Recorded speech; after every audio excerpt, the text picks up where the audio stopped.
Hello, I'm Erin, an operations consultant at Newton. And I'm India, a senior consultant at Newton. We're here to tell you all about the final interview stage of the application process. Yes, all candidates who are successful at the selection day stage will be invited to the final interview. But the night before the final interview, there's a dinner with some consultants from Newton.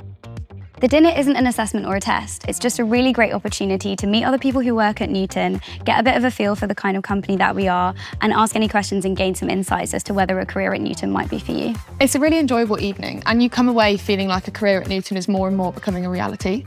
Absolutely.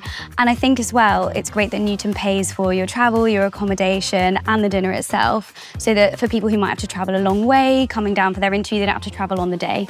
Yeah, things like that make such a difference. Now let's get into the final interview itself. So on the day, you'll have two 45-minute interviews, a competency interview and a technical case study interview. These will happen in person on the same day. Now that sounds like a lot, but what it actually is a fantastic opportunity for you to get to show your skills, your technical capabilities, but also your personality. I think it can feel a little bit daunting, but I think it's really important to remind yourself that they actually do want you to succeed. It's also just a great chance to meet more of the people at Newton. So the interviews themselves are actually with senior members of the business. So normally in the room you'd have 3 directors or partners and a senior consultant as well. I think it's also a really great opportunity to ask them any questions that you have. I'd really recommend that people have a little bit of a think before the interview about what you might want to know about the business. And remember, it is just as much you interviewing Newton and finding out if it's the right role for you as it is Newton interviewing you. So let's discuss the competency interview first. This is a bit of a deep dive into your skills, behaviours and your experiences to see if you're a good fit for the job. It could be anything from sports societies to university experiences to work experience. They want to know all of it. Yeah, 100%. And please don't be alarmed if it feels like the assessors are switching topics really quickly. They've only got a limited time with you and they want to give you the absolute best chance to show off your skills and to really just get to know you as well as possible. Yeah, definitely. What sort of questions did they ask you? I got this one about, tell us about a time you failed and what you learned from it. So I talked about failing my driving test and how I learned really the importance of preparation and resilience and just having the courage to try again. What about you? Do you have any tips? As cliche as it sounds, be yourself, be as open as you can and reflect on your past experiences as well. I think it's also really important to understand why you want to be at Newton, why you want to do consulting as a career. To provide structure to your answers, using the STAR technique can be really useful. That's great advice. And I think you can also apply that to the technical case study as well. Absolutely.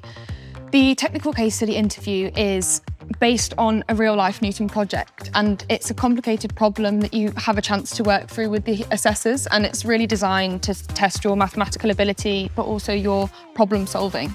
It's really designed to see how you deal with ambiguity and can you engage in solving a complex problem in a methodical way. Exactly. So my technical case study interview was a bit challenging. They started to ask me some questions that really they're designed to make you think, they're designed to challenge you, but I sort of froze up a little bit. I didn't know what the answer was, and that's when the nerves really started to kick in. But what I'd say to anyone approaching the technical case study interview is, don't be afraid to just stop, take a breath, zoom out and think, can I actually approach this problem from a different angle and look at it in a different way? I found it really useful to look through my selection day feedback and to sort of reflect on what I could have improved on since then. I think my feedback was around sort of what I could reflect on in my personal experience, what I could have improved on from previous sort of life experiences. It's a lovely opportunity when you've got the directors and the partners in the room to sort of direct your questions on the more senior members of the business. Yeah, I absolutely agree with that. I definitely reflected on my feedback from selection day as well. And I think the other thing I did was try to anticipate what kinds of questions might come up and just make sure I had experiences that I could talk about really well. Yeah, that makes a huge difference. Doing that means that you can come out of the final interview knowing that you really did your best. Yes, and within 2 to 3 days, you'll find out the results via email and you'll also get full feedback. There's also the opportunity to book a call with a member of our careers team to discuss your feedback in more depth, and that's something we would really recommend doing, whatever the outcome is for you.